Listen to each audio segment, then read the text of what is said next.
আসসালামু আলাইকুম। Lion sir learn and study চ্যানেলে আপনাদেরকে সকলকে স্বাগত। প্রিয় শিক্ষার্থী, আমরা পদার্থবিজ্ঞান উচ্চ মাধ্যমিক পর্যায়ে গতিবিদ্যা অধ্যায়ে প্রাথমিক আলোচনা শেষে আজকে আমরা প্রাসের গতির দ্বিমাত্রিক গতি নিয়ে আলোচনা করতে গিয়ে প্রাসের গতিপথ হিসেবে আমরা এখানে একটা থিওরি প্রতিপাদন করতে যাচ্ছি। এর বিভিন্ন স্টেপগুলো বিভিন্ন অ্যাপ্লিকেশনে তোমাদের কাজে লাগবে। তো first of all projectile motion, আসলে প্রজেক্টাইল মোশন প্রাসের গতি, প্রাসটা কি? শূন্যে নিক্ষিপ্ত বস্তুকে আমরা প্রাস বলি। একদম এক কথায় যদি বলা যায়, শূন্যে নিক্ষিপ্ত বস্তু। এখন শূন্য বলতে মহাশূন্য নয়, কিন্তু আমরা যদি এখানে একটা স্পেস, ফ্রি স্পেস কনসিডার করি, আমরা যদি কোনো বস্তুকে একটা সার্টেন কোণে, সূক্ষ্ম কোণে ঊর্ধ্বমুখী নিক্ষেপ করি, সেটাকে প্রাস বলা যেতে পারে। শিক্ষার্থী বন্ধুরা, আমি যদি একটা বস্তুকে ভূমির সঙ্গে তির্যকভাবে, এটা হলো ভূমি, এই ভূমির সঙ্গে আমি বস্তুটাকে কিভাবে নিক্ষেপ করছি? তির্যকভাবে। তাহলে এইরকম পথ পরিভ্রমণ করে যাচ্ছে। কিংবা আমরা চাইলে একটা বস্তুকে অনুভূমিক বরাবরও নিক্ষেপ করতে পারি। সেটা অবশ্যই ভূমি থেকে কিছু উপরে। ধরে নাও একটা বাসার ছাদে তুমি একটা বস্তুকে ছাদ বরাবর প্রথমে গড়িয়ে দিয়েছ। গড়িয়ে দিলে কি হবে? একটা পর্যায়ে গিয়ে ওটা ছাদ থেকে যখন মুক্ত হবে, তখন কিন্তু ও সরাসরি পড়বে না, একটু বাঁকা হয়ে পড়বে। লক্ষ্য করো, এই যে দেখো, এই রকম করে গিয়ে পড়ছে। এই দুটোকেই আমরা বলছি প্রাস, প্রজেক্টাইল। একটা হলো ভূমির সঙ্গে তির্যকভাবে ঊর্ধ্বে নিক্ষেপ, আর একটা হলো অনুভূমিক বরাবর নিক্ষেপ করলে সেটিও তির্যকভাবে গিয়ে পড়বে। তো এই দুটোর মধ্যে আজ আমি তোমাদেরকে আলোচনা করতে চাচ্ছি ভূমির সঙ্গে তির্যকভাবে নিক্ষেপ করলে যে প্রাস হয়, সেই প্রাসের গতিপথ। তো শিক্ষার্থী বন্ধুরা, আমরা ধরে নেব বায়ুতে তেমন একটা বাধা নেই, বায়ু সেভাবে চলাচল করছে না, স্থির বায়ু, এবং বায়ু এই বস্তুটাকে তেমন একটা বাধা দিতে পারছে না। আমরা একটা বস্তুকে ও বিন্দু থেকে তির্যকভাবে ইউ বেগে আলফা কোণে, ইউ বেগে আলফা কোণে, মাইন্ড ইট, এখানে অ্যাঙ্গেলটা কিন্তু আমি দেখিয়েছি 90 ডিগ্রির চেয়ে কম। সো এটা 60 ডিগ্রি হতে পারে, 45 ডিগ্রি হতে পারে, 30 ডিগ্রি হতে পারে, or any else less than 90 degree. So একটা বস্তুকে আমি ভূমির সঙ্গে তির্যকভাবে যদি ঊর্ধ্বে নিক্ষেপ করি, তাহলে বস্তুটি কিন্তু দেখো এই রকম গতিপথ পরিভ্রমণ করে তবে আবার ভূমিতে ফিরে আসবে। তো এই গতিপথ পর্যালোচনা করতে গিয়ে প্রথমে আমরা দেখো, বস্তুটিকে যখন নিক্ষেপ করেছি তির্যকভাবে, আমরা ভেক্টরের লম্ব উপাংশে বিভাজনে পড়েছি যে কোনো তির্যক জিনিসের দুটো অংশ পাওয়া যায়। যে বাহু কোণ উৎপন্ন করে সেদিকের অংশটা হলো কস সংক্রান্ত অ্যাঙ্গেলের সঙ্গে, আর যেটি তার সঙ্গে লম্ব সেটি হলো সাইন সংক্রান্ত। সো নিক্ষেপণ বিন্দু, যেখান থেকে নিক্ষেপ করা হয় কোনো বস্তু, যাকে নিক্ষেপ করা হয় তাকে বলা হয় নিক্ষিপ্ত বস্তু। যত কোণে নিক্ষেপ করা হয় তাকে বলা হয় নিক্ষেপণ কোণ, আর যে বেগে নিক্ষেপ করা হয় সেটাকে বলা হয় নিক্ষেপণ বেগ। আর বস্তুটির যে পথ পরিভ্রমণ করেছে তার নাম হলো সঞ্চার পথ। আজকের এই থিওরিটা একটু সময় নিয়ে দেখবা তোমরা, একটু হয়তো সময় লাগবে, ধৈর্য ধরে দেখবা। তো আসো, এখানে প্রথমে যখন আমরা ও বিন্দু থেকে বস্তুটাকে নিক্ষেপ করেছি, ও বিন্দু থেকে কিভাবে নিক্ষেপ করেছি? ইউ বেগে। তো ও বিন্দুটাকে মূল বিন্দু ধরে এক্স অক্ষ এবং ওয়াই অক্ষ, দুটো অক্ষ এঁকে নিয়েছি, লম্ব অক্ষ পরস্পর। ইউ এর দুটো অংশ পাওয়া যাবে, একটা হলো এক্স অক্ষ বরাবর, সেটির নাম যদি আমি দেই u x.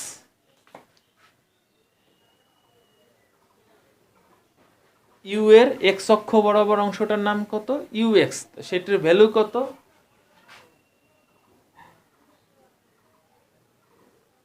You cos alpha. আবার ইউ এর লম্ব, এই ইউ কস আলফার সঙ্গে লম্ব বরাবর উপাংশটি হবে ওয়াই অক্ষ বরাবর ইউ ওয়াই, সেটি কি? You sine alpha.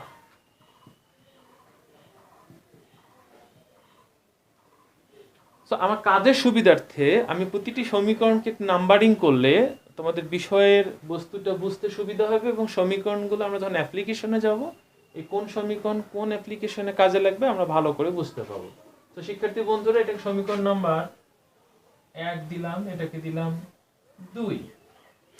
এবার আমরা যদি এই দুটো সমীকরণকে স্কোয়ারিং করে যোগ করি, মানে বর্গ করে যোগ করি, তাহলে কি পাবো? তাহলে আমরা পাবো হলো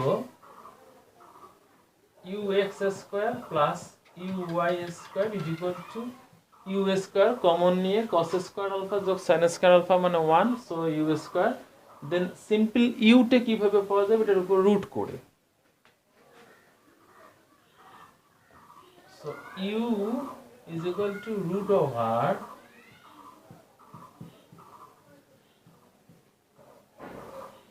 u এর সঙ্গে ux এবং uy এর একটা রিলেশন, সেটি হলো ux square plus uy square. u তো তির্যক বেগ, তার অংশ লম্ব দুটো, একটা হলো ux একটা uy। কখনো যদি ux আর uy দেওয়া থাকে এবং সেক্ষেত্রে u বের করতে হয়, তাহলে আমাদের এই সূত্র ইউজ করতে হবে। কখনো যদি u দেওয়া থাকে, আলফা দেওয়া থাকে, তাহলে আমরা কি করব? ux বের করতে পাবো, uy বের করতে পাবো। ওয়েল, এখন আসেন শিক্ষার্থী বন্ধুরা, এখানে ও বিন্দু থেকে বস্তুটাকে যখন নিক্ষেপ করা হয়েছে, নিঃসন্দেহে কিছু সময় পর বস্তুটা ওখানে থাকবে না। ওখান থেকে কিছু সময় পরে ধরে নিলাম এই গতিপথের আরেকটি বিন্দু, সেটা হলো পি বিন্দুতে বস্তুটি চলে গেছে। আফটার সাম টাইম, টি সময় পরে বস্তুটি চলে গেছে কোথায়? পি বিন্দুতে।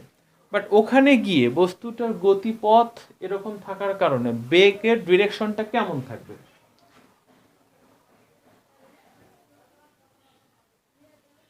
বেগের ডিরেকশনটা এমন থাকবে, একটু আলোচনা করা দরকার শিক্ষার্থী বন্ধুরা। আমরা একটা বস্তুকে যখন তির্যকভাবে ঊর্ধ্বে নিক্ষেপ করব নির্দিষ্ট একটা কোণে, বস্তুটি নিঃসন্দেহে কিছু সময় পরে ওই লেভেল থেকে উপরে উঠবে। উপরে উঠে এমন তো যাওয়ার কথা নয়, সম্ভব? এটা সম্ভব নয়। সো মুছে দিলাম। আবার ওখানে গিয়ে হুট করে যে নেমে যাবে, সেটাও সম্ভব নয়। আবার এমনটাও কিন্তু সম্ভব নয় যে ওখানে গিয়ে আবার অনুভূমিক হয়ে চলবে। এভাবেও যাওয়ার কথা না। কিভাবে যাবে? ওই যে গতিপথ দেখানো হয়েছে, সেই গতিপথের সঙ্গে স্পর্শক বরাবরে কত বেগে যাবে? ভি বেগে। মাইন্ড ইট, এখানেও বেগটা কিন্তু তির্যক ভি। টি সময় পরে বেগটা কি ধরেছি? ভি। এটিও যেহেতু তির্যক, এর দুটি অংশ বিবেচনা করা যাবে, একটি অংশ অনুভূমিক আর একটি অংশ উলম্ব।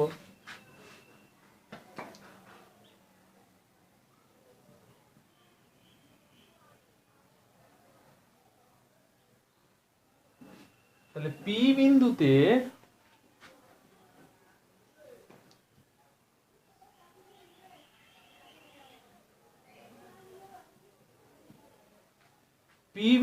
বস্তুটির বেগ কত? ভি। তার দুটি অংশ পাচ্ছি, একটা হচ্ছে ভিএক্স, একটা হচ্ছে ভিওয়াই। এখন শিক্ষার্থী বন্ধুরা, অভিকর্ষ ত্বরণ যেহেতু সরাসরি খাড়া উলম্ব বরাবর ক্রিয়া করে, এর কোনো অংশ অনুভূমিক বরাবর ক্রিয়া করে না। মাইন্ড ইট, অভিকর্ষ ত্বরণের কোনো ইফেক্ট অনুভূমিক বরাবর নেই। উপরন্তু আমরা শুরুতে বলেছি এই গতিপথ পর্যালোচনা করতে গিয়ে বায়ুর তেমন একটা বাধা নেই। সো এখানে অনুভূমিক বরাবর বেগের যে অংশটি, এর কিন্তু কোনো পরিবর্তন হবে না। মনে রাখবা, অনুভূমিক বরাবর বেগের অংশের কোনো পরিবর্তন হবে না। সবখানে অনুভূমিক বরাবর বেগের অংশ একই থাকবে, এই পূর্বের মতো। সো টি সময় পরে যে পি বিন্দুতে গেছে, সেখানে গিয়ে যে বেগের অনুভূমিক অংশ আমরা ডিক্লেয়ার করেছি ভিএক্স,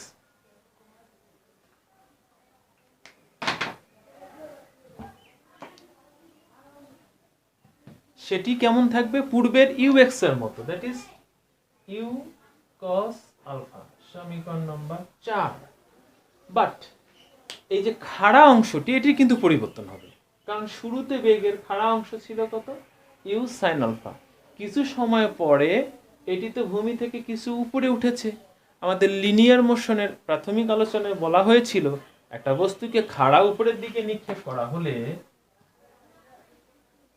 আফটার সাম টাইম বস্তুটির বেগ যদি ভি হয়, নিক্ষেপ করা যদি হয় ইউ বেগে, তাহলে আমরা জানি ভি সমান সমান ইউ মাইনাস জিটি।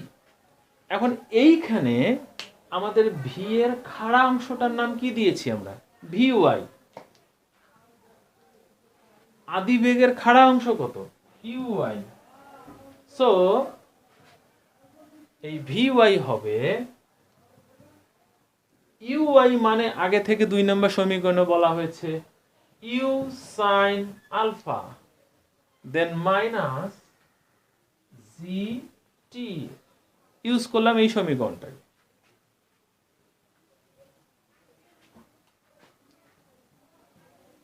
5 নম্বর সমীকরণ। তো শিক্ষার্থী বন্ধুরা, কিছু সময় পরে বস্তুটির বেগ কত হবে তার দুটি অংশ কিভাবে পাবো, এই দুটো সমীকরণ দ্বারা আমরা কিন্তু সেটা ফাইন্ড আউট করে নিতে পারি।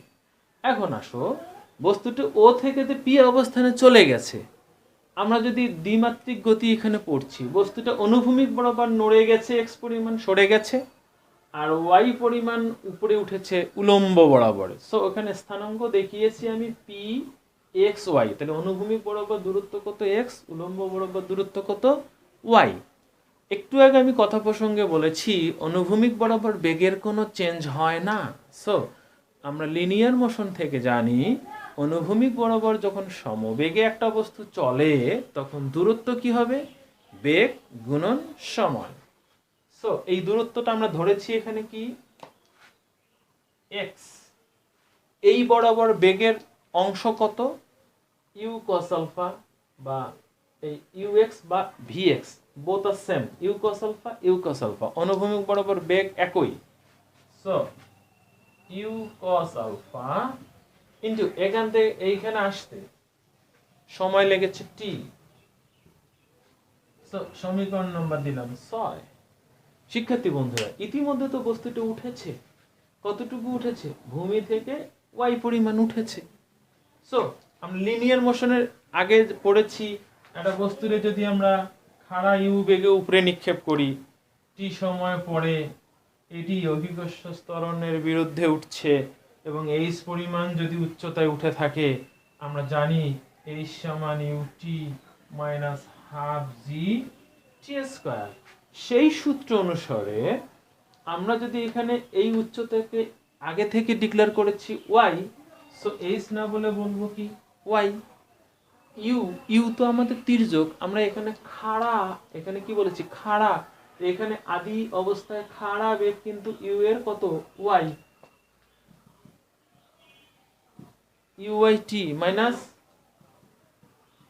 হাফ জি টি স্কয়ার।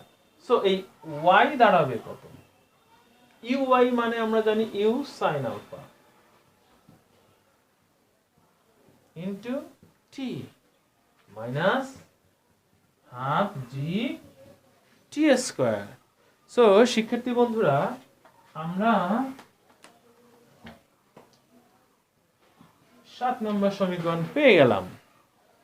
এখন আমরা যদি আরেকটু কিছু সময় পরে দেখি বস্তুটা এখান থেকে এখানে গেছে, এখান থেকে এখানে গেছে, এখান থেকে এখানে গেছে, এখান থেকে, মানে প্রতি মুহূর্তে তার অবস্থান চেঞ্জ করে 1 2 3 4 5 অনেকগুলো পয়েন্ট আউট করলে দেখবা যে সবখানেই অনুভূমিক উলম্ব উপাংশ আছে, শুধুমাত্র সর্বোচ্চ বিন্দুতে উলম্ব উপাংশটা থাকবে না, আর সেখানে তার পরের মুহূর্তে আবার উলম্ব উপাংশটা নিচের দিকে হবে অভিকর্ষ টানের কারণে।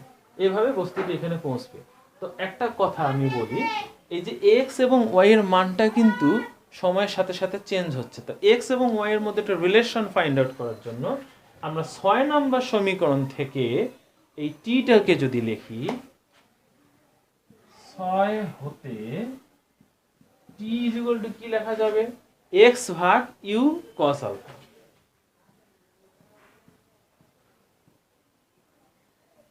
মনে করো এটা 8 নম্বর সমীকরণ। এই টাইমের ভ্যালুটাকে যদি এখানে পুট আপ দেই তাহলে কি হবে?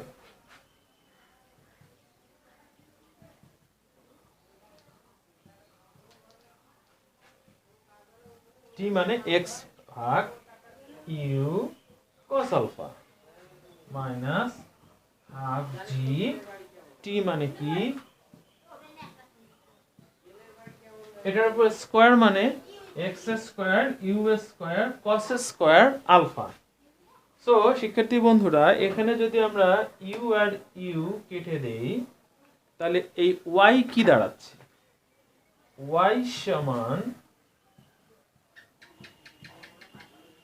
tan alpha x. এখানে আমি ব্র্যাকেট দেওয়ার উদ্দেশ্য কি, ব্র্যাকেট দেওয়ার উদ্দেশ্য অনেক সময় আমরা কনফিউশন হয়ে যদি ব্র্যাকেট না দেই তাহলে অনেকে ভাবতে পারে tan আলফা এক্স, আলফা এবং এক্স একসঙ্গে ট্যানের সঙ্গে কোন হিসেবে আছে। তো সে সতর্কতার জন্য আমি বলবো তোমরা এরকম করে ব্র্যাকেট দিবা, tan আলফা এক্স মাইনাস জি ভাগ 2 you square cos square alpha into x square, সমীকরণ নাম্বার 9।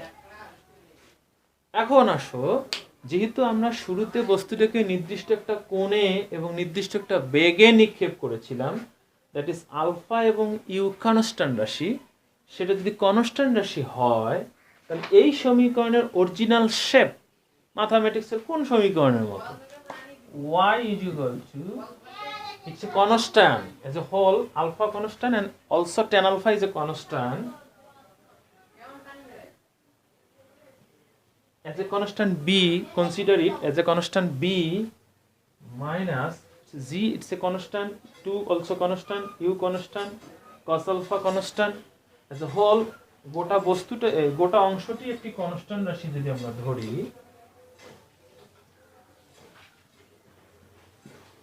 এই সমীকরণটার শেপে আছে। সো এটি আবার আমাদের কি প্যারাবোলিক ইকুয়েশন। সো প্রাসের গতিপথ একটি প্যারাবোলিক ইকুয়েশন। প্রাসের গতিপথ কি, প্যারাবোলিক ইকুয়েশন, অধিবৃত্তের সমীকরণ। সো আমরা এই যে 10টা সমীকরণের মধ্যে প্রতিটি সমীকরণেই কিন্তু অ্যাপ্লিকেশন আছে মোর অর লেস। এই প্রতিটি সমীকরণ দিয়ে আমাদের অনেকগুলো প্রবলেম সলভ করব। আশা করি আমাদের প্রাসের গতিপথ নিয়ে তোমাদের কোনো থাকবে না সমস্যা। আমি আবার শর্টকাটে বলছি, as a brief, as a অল্প সময়ের মধ্যে যদি বলি, একটা বস্তুকে নিক্ষেপ করছি ভূমির সঙ্গে তির্যকভাবে আলফা কোণে ইউ বেগে, তার দুটি অংশ পেয়েছি, u cos alpha, u sine alpha, এই দুটোটা বর্গ করে যোগ করে এটা পেয়েছি।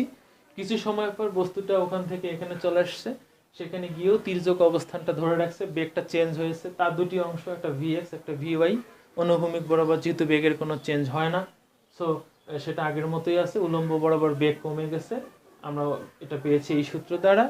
এরপরে যেহেতু ওখানে গিয়েছে অবস্থানটা এক্স অক্ষ বরাবর এক্স পরিমাণ, ওয়াই অক্ষ বরাবর ওয়াই পরিমাণ, এক্স অক্ষ বরাবর যেহেতু বেগের কোনো চেঞ্জ হয়নি, দূরত্ব সমান সমান বেগ গুণন সময়, এদিকে বেগটা অলওয়েজ এরকম গুণন সময়, আর উপরের দিকে ওঠার সময় y is equal to u t plus minus half g t square, সেই অনুযায়ী এটা পেয়েছি। এরপর জাস্ট কি করলাম, আমরা এইখান থেকে এই দুটোর মধ্যে রিলেশন বের করলাম। কি রিলেশন বের করলাম, 6 নম্বর সমীকরণ থেকে টি সমান সমান এক্স ভাগ ইউ কস আলফা, সেই ভ্যালুটা এখানে পুট আপ দিয়ে ক্যালকুলেট করে 9 নম্বর সমীকরণটা পেয়েছি, Y is equal to tan alpha x minus জি ভাগ 2 you square cos square alpha into x square, that's it. এবং এই সমীকরণটার যে শেপ, সেই শেপটা হলো প্যারাবোলিক ইকুয়েশন, অধিবৃত্তের সমীকরণ, অনেকে পরাবৃত্তও বলে, পরাবৃত্তের সমীকরণ। তো প্রাসের গতিপথ একটি অর্ধবৃত্তাকার অধিবৃত্ত। সো শিক্ষার্থী বন্ধুরা, এটা অত্যন্ত ইম্পর্ট্যান্ট একটা টপিকস। এইটা টপিকস কিন্তু আমাদের সিকিউতে বহুবার বিভিন্ন বোর্ডে এসেছিল। আমরা অনেক প্র্যাকটিস করব এবং অনেক ভালো করব। তোমরা যারা আমার এখনো চ্যানেলটি সাবস্ক্রাইব করোনি তাদেরকে বলবো চ্যানেলটি সাবস্ক্রাইব করো, পাশে বেল আইকন ক্লিক করো, খুব দ্রুত তোমরা আমার আপলোড করা ভিডিওগুলো পেয়ে যাবা। আর ইতিমধ্যে যারা সাবস্ক্রাইব করেছে তাদেরকে অনেক অসংখ্য ধন্যবাদ। আপনারা ভালো থাকেন, সুস্থ থাকেন, ধন্যবাদ।